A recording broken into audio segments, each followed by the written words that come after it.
Reinhilde, we're seeing a global decline in manufacturing. Here in Europe, we've set manufacturing targets of 20% of GDP. How effective do you think these targets are in boosting manufacturing here in Europe? First of all, indeed we see this decline, and it's a continuous decline, particularly in Western economies, of the contribution of manufacturing to GDP and particularly to jobs here. So there is a substantial loss of jobs in manufacturing, and so that's why it's understandable that politicians care about this here. But setting a certain target for keeping a number of jobs here and increasing the number of jobs here, which would in Europe mean 20%, which means an increase here, that's not the right approach here, because we do see that despite this decline in jobs here, manufacturing still is very important and increasingly important in its contribution to total high value added type of activities here, and it's shifting from low skilled, low value added activities to much more high skilled, high value added, high productivity type of jobs here. And that also means that manufacturing still will always be very important in terms of contribution to productivity growth here and innovation here. And that's the role that manufacturing will play in future here. So it's not so much on how many firms and any type of activity we do in manufacturing. So that could mean that sometimes we really need to focus more on specific niche type of activities here, where we do have a very high specific skills and high value added here. But those are really sustainable activities here in the international competition that we're facing, rather than just trying to get as many jobs in activities here in manufacturing here. So it's really trying to focus on these high skill type of activities with high productivity and high R&D here. Of course, Europe will not be the only one that will be doing this. Also on these type of activities, there is competition from other Western economies like the US, but also increasingly from emerging markets, which also try to increase their skill level of activities that they do in manufacturing as well. So there will be heavy competition in trying to find these niches of high quality, high skill type of activities in manufacturing. We're seeing more of a shift away from manufacturing towards services. Do you see them as mutually exclusive or in competition as opposed to complementary? Yeah. So of course, it's very tempting to think of services and manufacturing as competing, in the sense that manufacturing is losing because there is more demand shifting towards services here, and also employment shifting to services here. But still what we see is that the boundaries between manufacturing and services become much more fuzzy, and that these activities become much more interacted here. Increasingly we see that manufacturing is not just about producing goods, but it's producing solutions that involve also service components here. So increasingly manufacturing jobs also include service type of jobs here, and particularly then the high-end, high-skill type of service jobs here that can have to do with the design phases of products, but also with after-sales support services, etc. So we see increasingly within manufacturing service type of activities here, and also increasingly manufacturing buying service activities here as an input for their high-quality products here, and being able to rely on high-quality services becomes increasingly important for high-quality production in manufacturing as well here. And also vice versa, productivity of service sectors to a large extent also depend on the quality of products that manufacturing delivers here, particularly durables, and particularly, for instance, the example of ICT hardware is a good example of how high-quality manufacturing production also feeds into services here. So these two sectors really have to live in symbiosis, rather than that they are competing one or the other, or that you choose one or the other. It's increasingly you need to have the two activities well interacting to have performing both manufacturing and services sectors. Looking ahead, what are the prospects for manufacturing that you see in the near future? What will manufacturing look like in the years to come? So on this, of course, we don't have data yet, but we do have survey evidence here on what CEOs typically identify as the major challenges for the future here.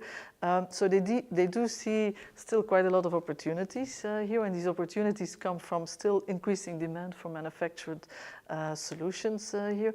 But this demand will typically be much more in the new emerging markets here, with the growing middle class here. And it will also be increasingly consumers that are much more agile and much more quick in wanting new product designs as well here. So a much more demanding type of demand.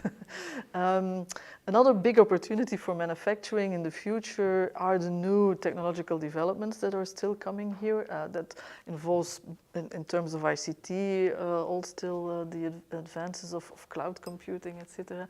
But also for process manufacturing here, like 3D printing, also new materials, nanotech here. So there are plenty of new innovations in the pipeline here that allow manufacturers to really become more efficient, much more flexible here, and also to much more quickly produce new products and processes for meeting that more demanding consumers.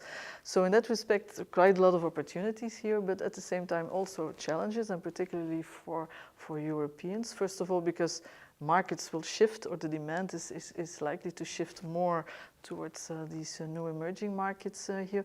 Also because in terms of being able to bring these technologies to the market, you really need to have high skills present and invest in R&D capacity here, on which we are competing with other nations at the same time here, and not only the US, but also increasingly these new emerging markets, in particular China here.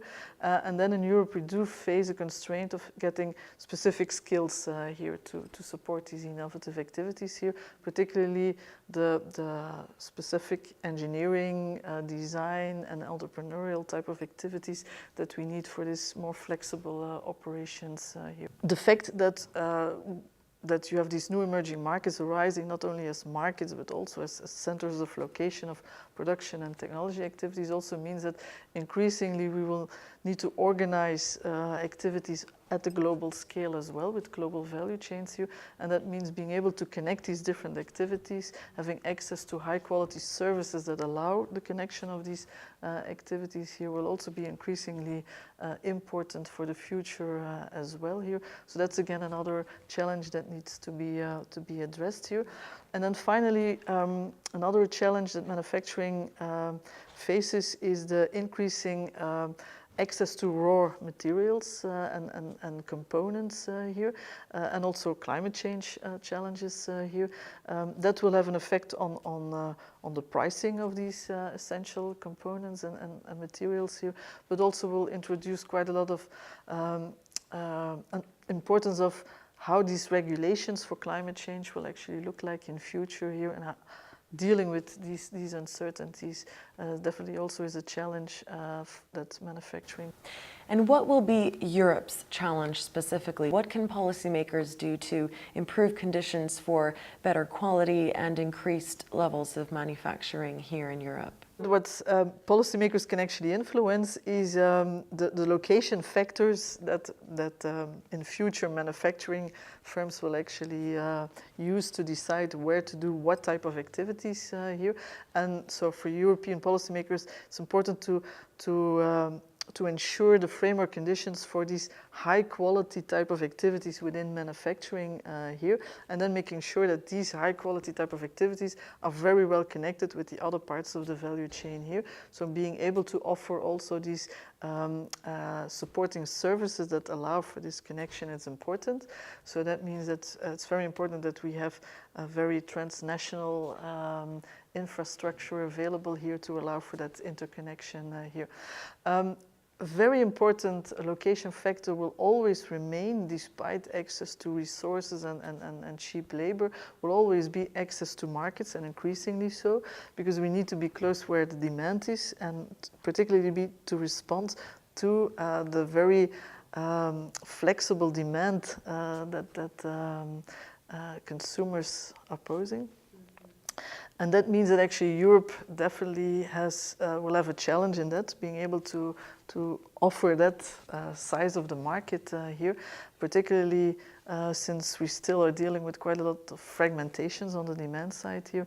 So that's why, for me, a very important policy area is still trying to make sure that we can offer to manufacturer producers a large market here, and the single market remains a very important part of the policy for ensuring a future for manufacturing in Europe. Brilliant. Thank you very much.